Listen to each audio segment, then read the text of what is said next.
Nesa loita para mellorar as rentas dos nosos agricultores e gandeiros, temos que traballar nunha formación transparente e xusta de precios.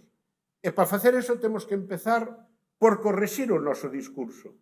Para poder defender unha situación de déficit non podemos permanentemente crear unha situación de alarma de que todo está mal, que todo funciona mal, que nada é positivo.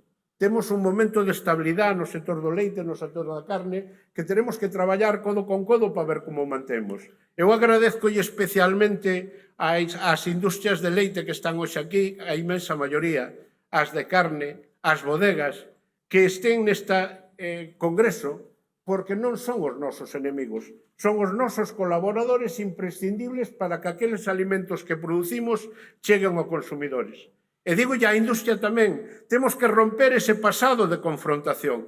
Hai elementos suficientes nos observatorios de precios, nos costes de produción, para que todos sepamos, igual que a administración, do que costa producir un litro de leite, do que costa industrializalo e do que costa leválo á distribución. E do que temos que loitar é que a poder ter mecanismos que nos permitan de forma transparente que ningunha das partes abuse da súa posición dominante.